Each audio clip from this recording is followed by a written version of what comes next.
Sega Mega Drive, автор Сергей Буридамов.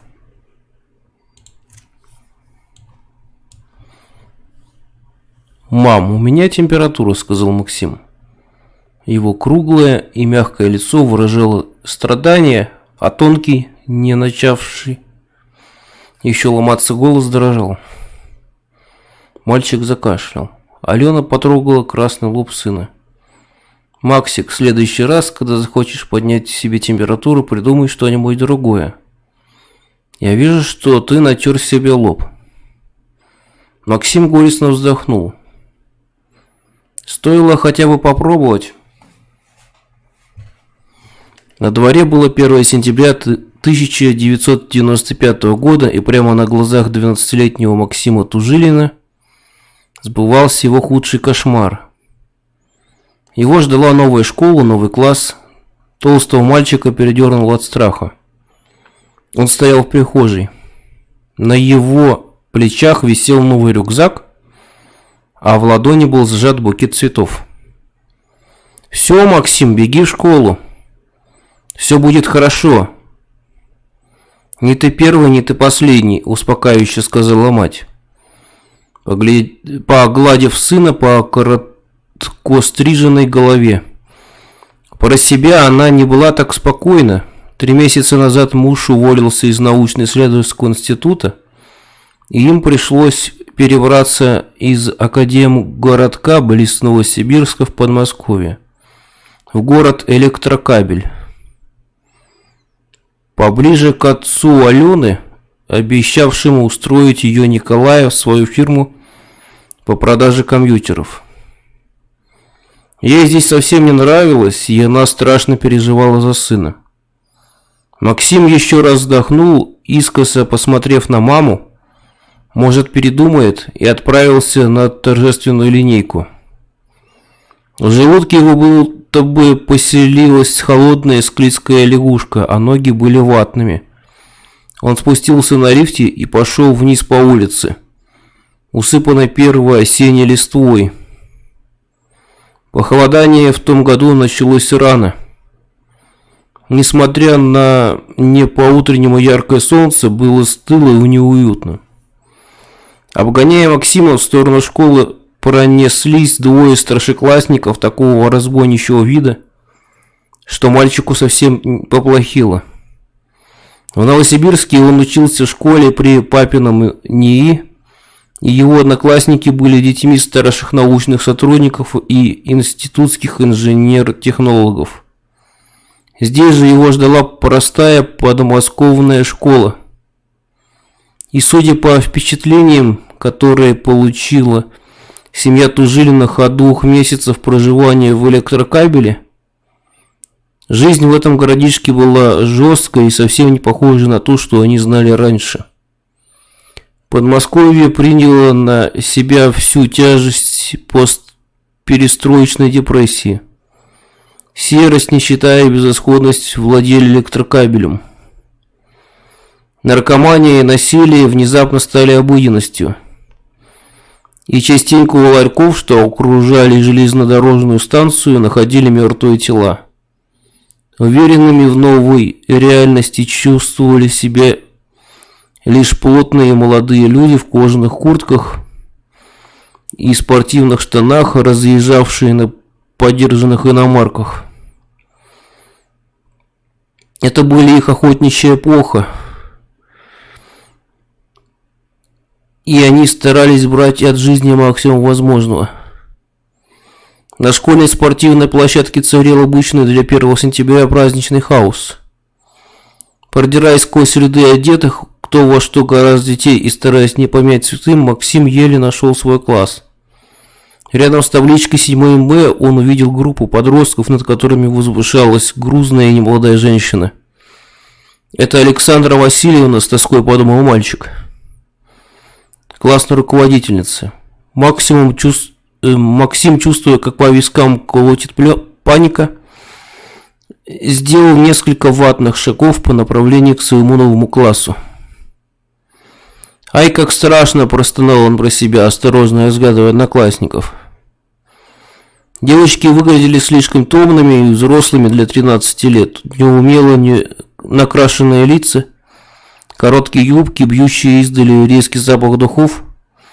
Что касается мальчиков, то они показались Максиму вполне себе обычными, смущенными и разговаривающими нарочито грубыми голосами.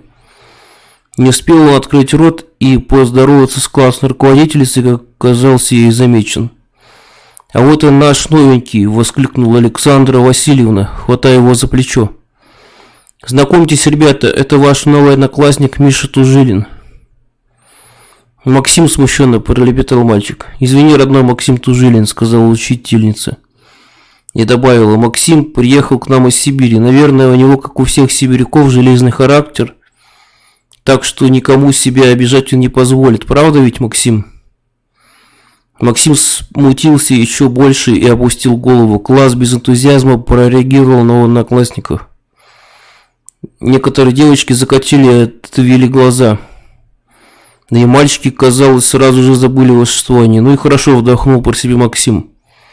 «Лучше уж пусть совсем не замечают. Самое главное, чтобы не замечали. Сяду где-нибудь сзади и стану самым незаметным человеком на земле. Буду сидеть и представлять, что я Язон Динальд». Однако незамеченным остаться не получилось. «Жирный, раздался шепот за спиной Максима.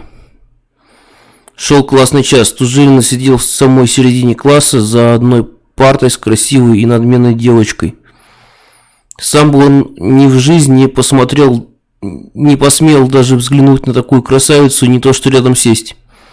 Но Александра Васильевна, воспылавшая к новичку необычайной приязнью, сделала худшее, что смогла. В начале первого урока она рассадила с МБ по одному ей лишь понятному принципу, в том числе поместив пунцового от страха и неуверенности в себе Максима рядом с первой красавицей класса, Наташей Воротниковой. «Жирный, блин, я тебе говорю», — вновь услышал Максим. «Ты кто такой?» «Ну вот», — печально подумал он, — «вот оно». Кумадей громом разнесся над классом голос учительницы. «Кумадей, встань!» За спиной послышался скрип пододвигаемого стула. «Я ничего не делал, Александра Васильевна», — послышался развязный голос. Максимова соседка по парте, хихикнув, обернулась. Скрипя сердце, посмотрел назад и Максим. «Я смотрю, Кирилл, ты удержку по-прежнему не знаешь», — грозно сказала учительница. «И так на второй год остался».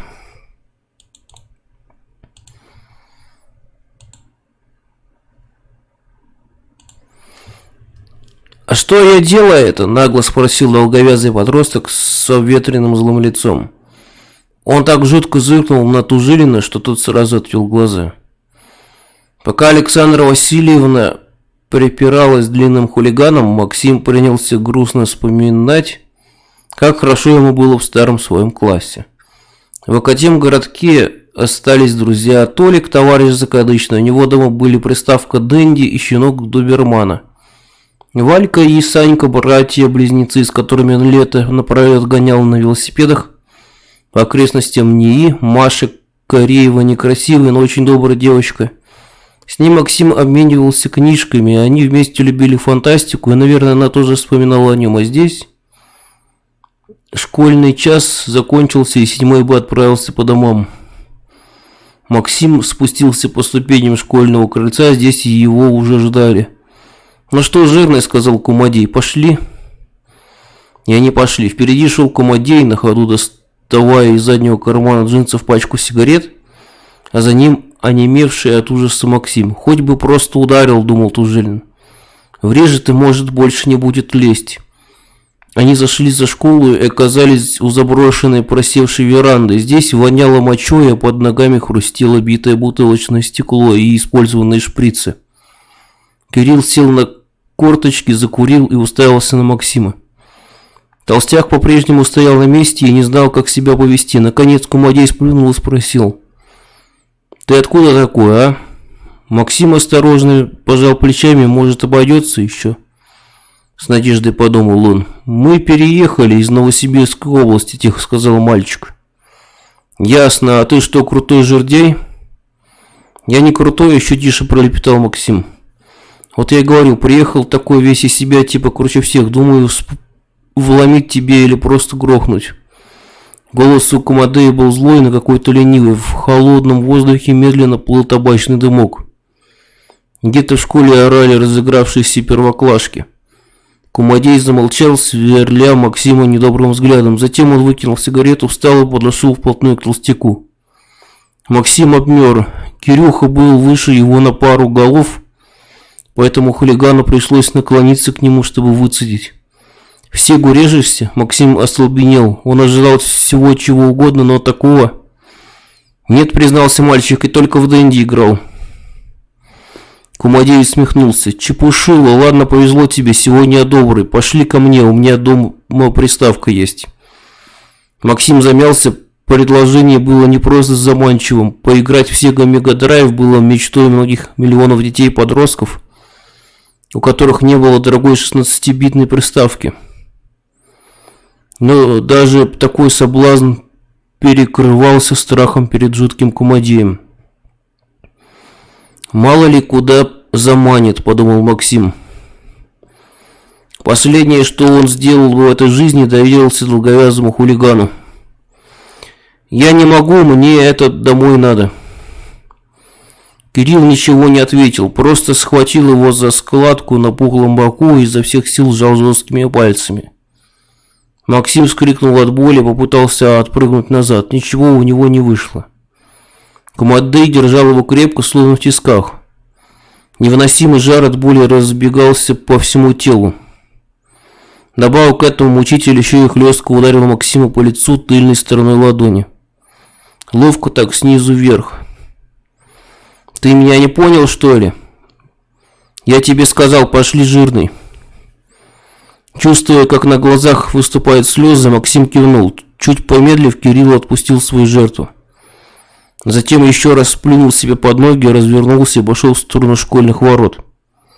Максим, украдкой потирая ущипнутый бок, побрел за Комодеем. А про себя подумал: был бы я как Язон Динальт, вот уж тогда бы я тебе врезал. Электрокабель, город маленький, поэтому долго идти Кирилла Максиму не пришлось. Миновав ржавые гаражи и свалки, они вышли на окраину городка, где за облупившимися хрущевками пролегала железная дорога, а за ней дремучий лес. Максиму было и так не по себе, но от вида подъезда, в котором направлялся неумолимый Комодей, стало еще хуже. Синяк от щипка был, но мальчик не думал о боли. То, что происходило с ним, было нелепым и унизительным. И Максиму на мгновение стало любопытно, чем закончится этот да нельзя поганый день. И место было таким унылым и заброшенным, что от него просто веяло безысходностью. Тужилину вновь захотелось заплакать. «Может сбежать», — подумал он. Однако, кинув полный ненависти взгляд на худого и спортивного Комодея, понял, что не убежать, не стукнуть обидчика как следует у него не получится. Вокруг было тихо, как под одеялом. Где-то неподалеку должно было находиться шоссе, но гул проносящихся мимо электрокабель автомобилей до этой улицы почему-то не доносился. Местных жителей тоже не наблюдалось, улица казалась вымершей, и даже весь несущего сохнущего белья на балконах Максим увидел. Жуткое было место, неживое. Также мертвенно пусто было и в подъезде хрущевки. Максим поднимался по пахнущей сыростью и застарелой плесенью лестницы вслед за Комодеем, осторожно поглядывая по сторонам. Во многих квартирах отсутствовали входные двери. Сквозь дверные проемы были видны пустые однокомнатные квартиры с ободранными стенами. Уже на 3-м этаже до юного Тужилина дошло. «Кирюх», испуганно позвал он, — «а у вас что, не живет никто больше в доме?» «Не живет», — ответил Кирилл. «Батя всех отселил недавно». «Батя отселил», — удивился Максим, но спросить о том, кем работает отец Комодея, не решился. «Бандит, небось», — решил мальчик, не особенно удивившись. «А чему тут удивляться? Когда мама ссорилась с папой, она частенько говорила, что лучше быть бандитом, как ее младший брат».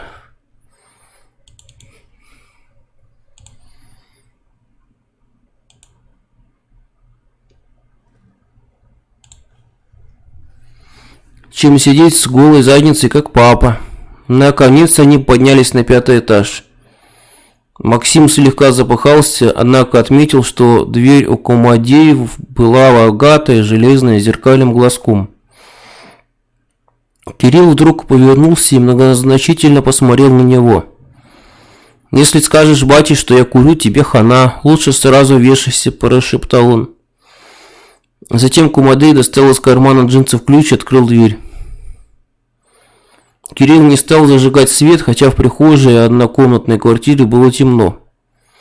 Он стянул кроссовки нога об ногу и, не говоря ни слова, прошел в единственную комнату. Максим вздохнул и принялся развязывать шнурки. Пока стягивал ботинки, укладывал в углу рюкзак, разглядел висевшую на крючке военную шинель с погонами. Ему хотелось пить и домой. Никогда еще так страстно не мечтал он оказаться в своей комнате и поваляться на кровати с книжкой. Сейчас бы он перечитал Гаррисона, нет лучше Желязны. «Вот сволочь», — подумал Максим про Комадея. «И чего он ко мне прицепился?» Максим вошел в комнату, она была обычной, типовой для хрущевки. Как и полагалось, пол покрывал большой ковер, тут же стенка с книжками и видеокассетами, а также старый диван с огромным меховым псом-игрушкой. Часть комнаты загораживал большой шкаф, из-за которого виднелся краешек кровати. У окна огромный новый телевизор, видеомагнитофон и приставка Sega Mega Drive с 2 джойстиками. Вокруг в беспорядке лежали картриджи. Впервые за день у Максима перехватило дыхание не от страха, а от восторга. Все ужасы его в мгновение забылись, а пульс учащенно забился. Еще бы. «Ух ты!» – завистливо произнес он, сглотнув слюну. Дизайн 16-битной приставки был настолько не от мира сего, что Максиму вдруг представилось, как этот идеальный предмет вдруг отрывается от полу и с тихим, но тронным звуком вылетает в форточку. Затем стремительно набирает скорость, пронизывает атмосферу и, наконец, достигает космоса. Там его обязательно встретит материнский корабль, экипаж которого использует форму японской игровой приставки для того, чтобы хитро маскировать дроида-разведчика. Из-за шкафа, где стояла кровать, раздался голос. «Сынок, это ты?» Максим вздрогнул от неожиданности, а Кирилл ответил. «Я, пап». «Ты кого с собой привел, Кирюш?» Голос был противный, скрипучий, но не старческий, высокий и режущий, он без сомнения принадлежал взрослому мужчине. Слово «сынок» произносилось приторно, фальшиво и даже как-то кокетливо, отчего юный Тужилин сразу ощутил неприязнь к тому, кто так неестественно выговаривал это слово. «Это одноклассник мой», — сказал Комадей-младший, включая телевизор с пульта. «Его зовут, как тебя зовут, жирный?» «Меня Максимом зовут», — представился мальчик, робко переминаясь ноги на ногу. Противный голос за шкафом хихикнул. «Хе-хе-хе. Ой, хорошо, как я. А я Леонид. Ой, хорошо, как. А я Леонид Борисович. Но ты меня, дядя, не можешь называть просто так по-свойски», проскрипел Комадей-старший. И добавил. «К моему Кирюше редко друзья приходят, у него характер плохой, никто с ним дружить не хочет. Вы играйте, и вам не буду мешать, мальчишечки, приболел, я на кровати лежу». Тем временем Кирилл успел вставить в приставку картридж и усесться прямо на ковер. Какая у него рожа злобная да противная, раздраженно подумал Максим. Он помедлил и сел на пол рядом с Комадеем. «Все правильно твой папа говорит, плохой у тебя характер. Только и можешь что силой заставлять себя слушать, урод». Экран телевизора замерцал вступительными кадрами игры. Глаза Максима радостно заблестели. Это была контра, но не та привычная 8-битная, в которую долгие часы играл он в Академгородке со своим приятелем Толиком. Это была совсем другая игра с тем же названием. Более яркая, четкая, с плавно движущимися персонажами, вооруженными автоматами. «Класс!» – прошипел мальчик. Кирилл Комадей усмехнулся. «Вначале легко будет, но потом уже следи внимательно за врагами. Не забудь, жир трясина, что сверху будет подарки падать. Лови их, понял?» Максим завороженно кивнул. Непривычно толстый джойстик удобно устроился в руках, а сама игра буквально загипнотизировала мальчика. Он был просто счастлив, по-детски незамутненный и восторженный. Фигурка бойца с автоматом подчинялась его воле, на экране все взрывалось, стрекотали выстрелы и раздавались крики погибающих врагов. Поэтому Максим не сразу обратил внимание на шум сзади. На другом конце комнаты что-то происходило, кровать оглушительно заскрипела. Раздался тяжелый вздох, затем Максим услышал нечто, что отвлекло его от игры. Кто-то медленно передвигался по комнате в его сторону. «Поздороваться надо», — подумал мальчик, но как только собрался Максим повернуться и глянуть на Комадея-старшего, перед его лицом возник крепкий, пахнущий табаком кулак Кирилла. «Попробуй только повернуться, козел», – прошипел Комадей-младший, – «я тебя грохну». «В натуре», – говорю. «Батя не любит, когда на него смотрят». «Не ворочай башку и, короче, понял меня?» Максим испуганно кивнул, а сзади послышался голос. Он был совсем рядом, мальчик удивленно подумал. Вот странно, голос-то не сверху раздается, как будто папа Комадея не шел, а полз по ковру. «Максимка, родители твои где работают?» Кирилл поставил игру на паузу, Максиму стало еще больше не по себе.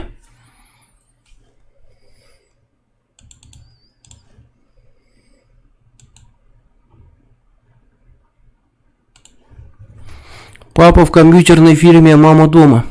«А почему на него посмотреть нельзя?» – подумал он. «Совсем страшный, что ли?» Он искоса взглянул на Кирилла, а тот заметил и исподволь снова показал ему кулак. «Это хорошо!» – воскликнул Комадей-старший. Его противный голос послушался уже самого уха Максима.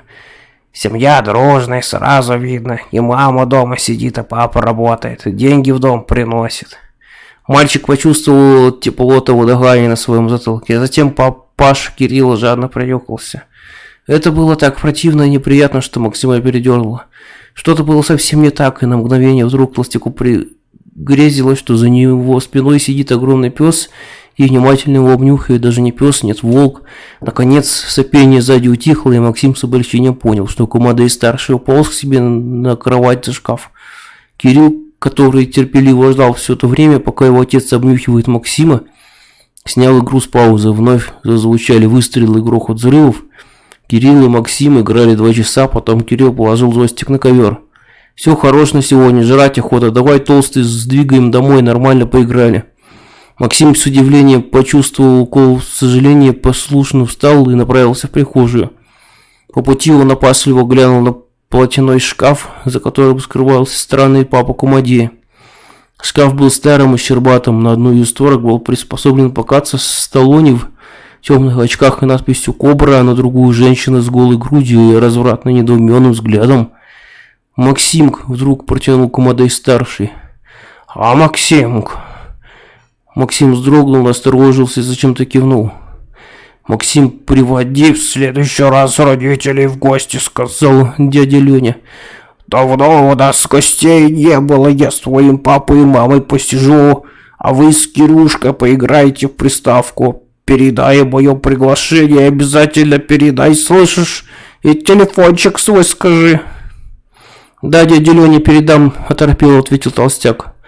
И, запинаясь, проговорил номер телефона. Комадей-младший угрюмо зыркнул и, дождавшись, пока Максим наденет ботинки, выйдет из квартиры, молча закрыл за ним дверь. Наконец-то радостно подумал Тужилин и бросился бежать вниз по лестнице пустого дома. Выбежал из подъезда, посмотрел на подаренные дедом часы. 15:40. Черт, мама ругаться будет, а мне ведь еще за учебниками в школу надо забежать. И тогда Максим с ужасом понял, что забыл ранец в квартире Комадеев. Он застонал и схватился за голову. «Вот, блин, слух!» – воскликнул Максим. «Придется вернуться». Перепрыгивая через 2 ступени, он добрался до 5-го этажа. Тяжело дыша, позвонил в дверь Комадеев. Через мгновение, с замиранием сердца, услышал приближающие шаги. Хоть бы Кирюха открыла, а не папаня его жуткий, испуганно подумал он. глазок кто-то посмотрел, затем раздался звуки отпираемых замков. Дверь открылась, и на пороге возникла высокая худенькая девушка, очень красивая, с короткими светлыми волосами. Максим от изумления пролепетал: «Здрасте, а Кириллу позовите, забыл что?» – грубо спросила девушка, без врязких приветствий. «Рюкзак», – ответил Максим, краснея как рак. Девушка оглянулась, увидела школьный рюкзак, протянула его толстяку. «Спасибо», – сказал мальчик. Девушка кивнула и закрыла дверь. Максим спустился по лестнице, вышел на улицу и направился домой. И всю дорогу до школы думал о том, какая красивая Кирилла сестра. На кухне, наверное, сидела, пока мы сегу резались, размышлял он.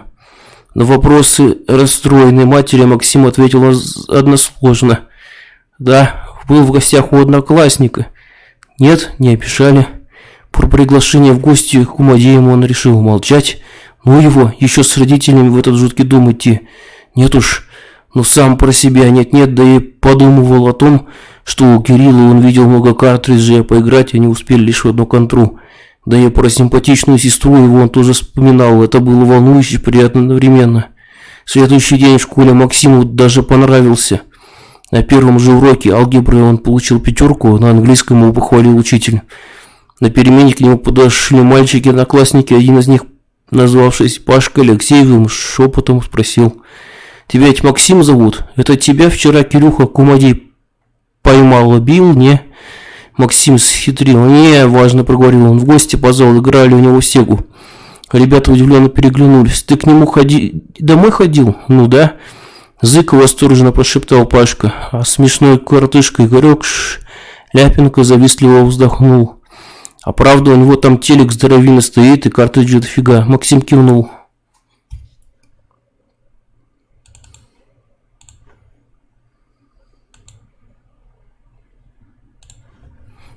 «А ты к нему почему не ходил?» – спросил он. «Нет, ты чё?» – ответил Пашка. Остальные кивнули подтверждение его слов. «Он звал нас 100 раз, но как-то стрёмно. Ты чё, не в курсе, что у них там целый дом пустой стоит? Да я в жизни туда не пойду. К его бате даже менты и бандосы не суются». Максим слушал, а про себя думал. Рассказать ребятам про жуткого странного папашу Кумадея или не стоит? Лучше не стоит. Как представил, что дойдет его рассказ до Кирилла, этот меня не пожалеет, подумал он. Такой и ножом может пырнуть, промолчу лучше, целее буду. Но про себя все же решил, что Кумадеем не ногой, пусть бьет хоть до смерти. Но никогда я с ним не пойду. И если что родителям расскажу, пусть меня потом в школе задразнит, но зато отвяжется от меня. Когда он выходил из школы, то опасливо поглядывал по сторонам. Вдруг опять Кумадей появится. Сегодня Кирилл на уроке не пришел, и было заметно, как рады учителя этому обстоятельству. Не было Кумадея и на школьном дворе. Довольный Максим пошел домой, пиная опавшие листья и болтая с Пашкой, что жил, оказывается, в его же доме. Ночью Максима грубо вырвало из сна. По квартире раздавался телефонный звонок. «Не надо брать трубку», – спросонья подумал мальчик, лежа в кровати в своей комнате. «Позвонит и перестанет». Однако послышались шаги, а затем раздался сонный и недовольный голос матери. «Алло, я вас слушаю». В трубке ей что-то ответили, а потом мать произнесла спокойным и тихим голосом: «Коля, подойди-то тебя». Из спальни родителей раздалось ворчание отца. Через некоторое время Максим услышал его голос. «Да, конечно, мы выходим через полчаса, я ему сам скажу». Странно, как подумал Максим, куда выходим, зачем, ночь же на дворе. И верно, родители вели себя очень странно. Алена зашла в комнату к сыну и включила свет. «Одевайся, Максим». «Зачем?» – спросил мальчик. Ему вдруг стало очень страшно. Он сидел в кровати и непонимающе смотрел на мать. «Мы идем в гости», – ответила Алена. Голос у нее был монотонный и ровный. «Какие гости?» – изумился Максим. «Мам, ты чё?» Ответа он не услышал. Наконец унылый Максим оделся и вышел из своей комнаты в прихожую. Там его ждали родители. Отец нарядился в костюм и даже повязал галстук, а мать была в своем любимом коротком платье. Было 2 часа 20 минут ночи. Максим и его родители молча шли по темным улицам электрокабеля. Мальчик часто зевал и тер заспанные глаза. Про себя он решил, раз родители куда-то собрались, то значит так надо. Тишину прерывали лишь далекие пьяные крики со стороны ларьков, что облепили единственный городской проспект. Ночь в этом городе была не самым лучшим временем для прогулок. Быстрым шагом Тужилины миновали Максимову школу, обошли длинный дом и углубились в темные дворы. Фонари здесь работали через один, поэтому, выходя из кругов света, они попадали в непролазный мрак, чтобы затем вновь вынырнуть на освещенную сторону. Родители молчали. Любые попытки завязать с ними разговор встречались молчанием. Вскоре Максим перестал спрашивать. Он и сам догадался, куда лежит их путь. Впереди показался знакомый дом. Ночью он выглядел настолько зловеще, что Максиму захотелось схватить родителей в охапку и бежать прочь, не разбирая дороги. У подъезда горел тусклый фонарь, освещая мертвые окна и полусгнившие балконы. Скрипнула дверь, и они очутились на лестничной площадке. Впереди шел папа в полной темноте, он безошибочно провел семью на 5-й этаж и позвонил в дверь. «Ничего себе», — подумал Максим, как будто он здесь раньше бывал. Сначала за дверью было тихо, и Максим даже понадеялся, что им никто не откроет, и они смогут пойти домой. Но его мечте не суждено было сбыться. Дверь открыл нарядно одетый Кирилл, причесанный в пиджаке и при галстуке. До Максима донесся запах взрослого мужского одеколона. Кумадай-младший неожиданно вежливо поздоровался с родителями Максима, а ему самому с улыбкой пожал руку. В этот раз крохотная прихожая Кумадеев была ярко освещена. Пока Максим и его родители снимали обувь в прихожей, мальчик разглядел на вешалке новые вещи, которые в прошлый раз он не видел. Рядом с форменной шинелью висели явно дорогой кожаный пиджак и щегольское пестрое кашне. На полу стояла пара начищенных до блеска мужских туфель с острыми носками. «Гости, что ли, у них еще?» – подумал Максим, проходя вслед за родителями в комнату. Ярко горела люстра у шкафа, за которым скрывалась кровать с большим отцом Кирилла. Стоял стол, на котором не было ничего, кроме столовых приборов, ножей и вилок. А за столом сидел молодой еще мужчина, лысый, здоровый, как бык в рубахе, и модные жилетки в серую клетку. На столе перед ним лежал пейджер. Вид у мужчины был настолько говорящий о ремесле, что сомневаться не приходилось. Перед ними находится типичный подмосковный бандит. Упрямое и агрессивное лицо его было спокойным и неподвижным. На вошедших он не обратил ни малейшего внимания. «Здравствуйте, гости дорогие!» – раздался приторный голос Кумадей-старшего.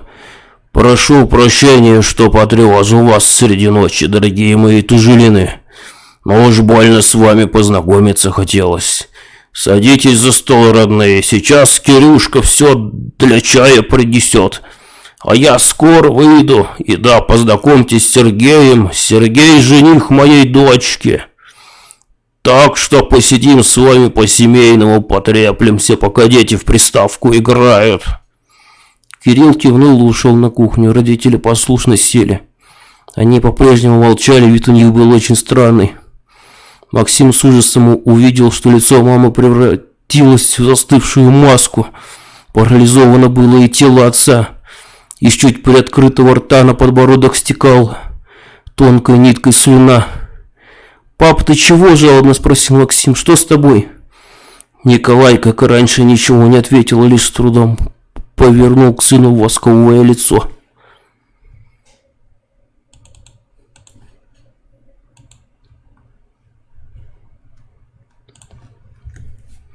«Все хорошо с ним, Максимушка», – изрек из шкафа Кумадей-старший.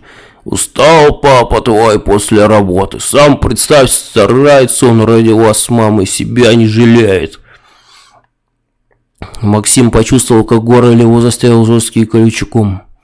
«Нам надо уйти отсюда», — подумал он. «Не надо вам никуда идти». Снова послышался дребезжащий голос папаши Кумадея. «Все хорошо, а сейчас как попьем, и еще лучше станет». Так и стоял Максим, потерянно глядя на своих родителей. Те смирно сидели за столом, лишь изредка отец механическим, неживым движением направлял галстук. Мама отдергивала платье, повторялось это с равномерной частотой.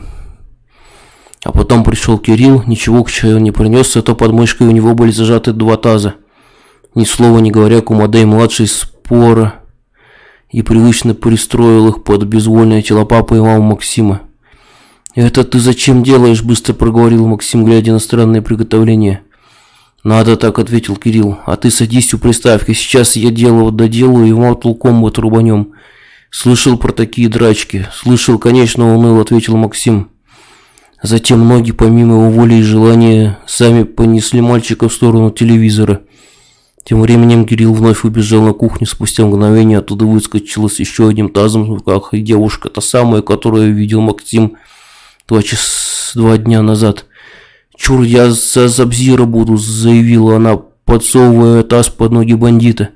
«Это тебе не контра, здесь надо друг с другом биться.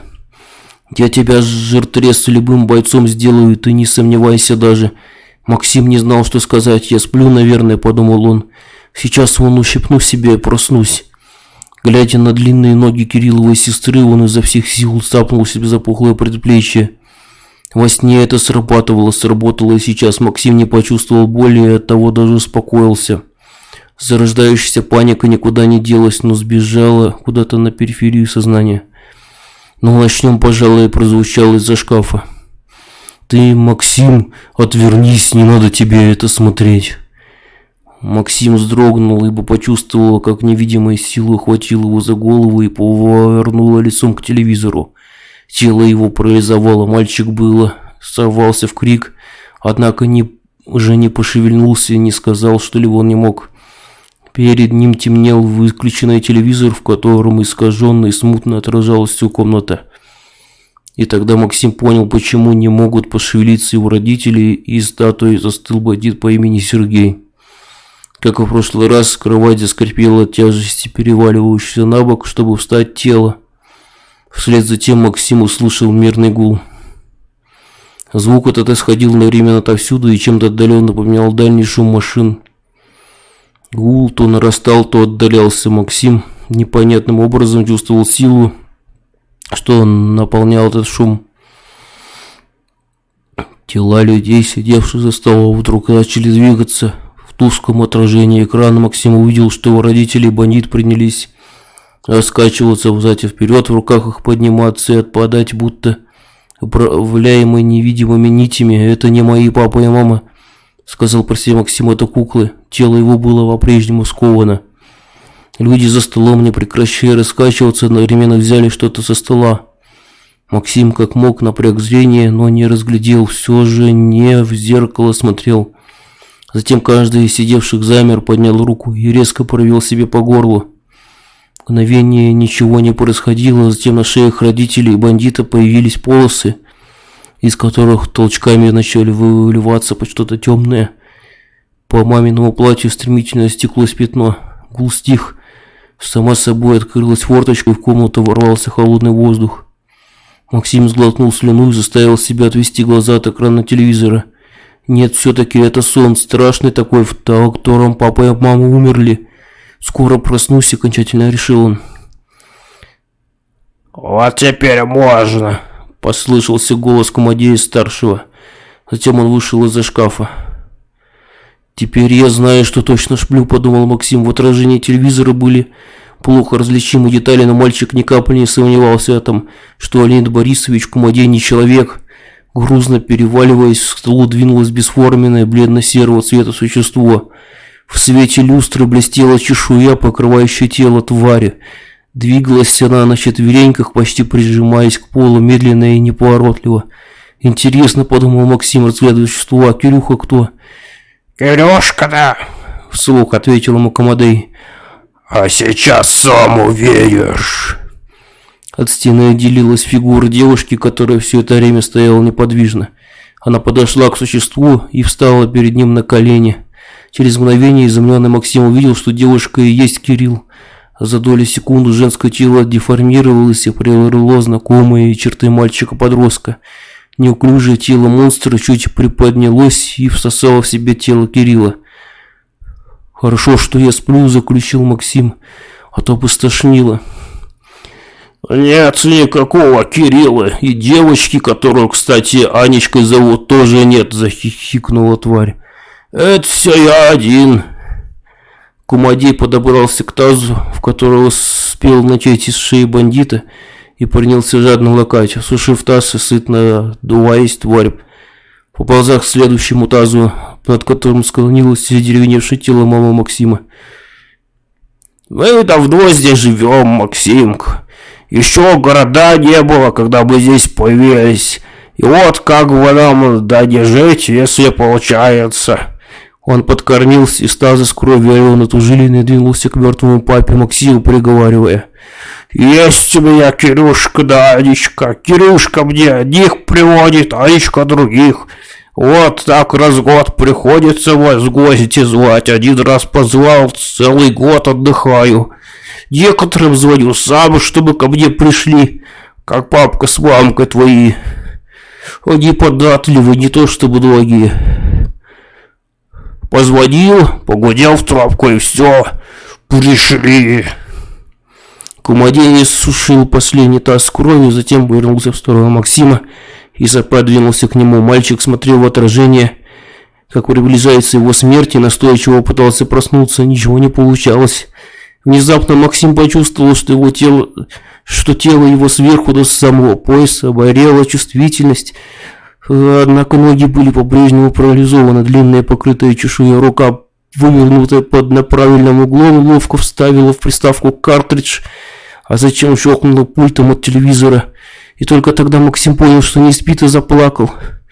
Раздался тихий треск, напоминающий мальчику звук разрезаемого арбуза. Дома арбуз всегда резал папа, а Максим с мамой сидели за столом и наблюдали, как ловко он управляется с ножом. Вблизи кто-то кашлянул. Это был Кирилл, он уселся рядом с Максимом, сложив ноги по-турецки, и зевнул. «Бери джойстик, я звон Динальто», — сказал Кумадей. «3 раунда в Mortal Kombat сыграем, победишь — отпущу. Проиграешь — батя съест, готов, жирный».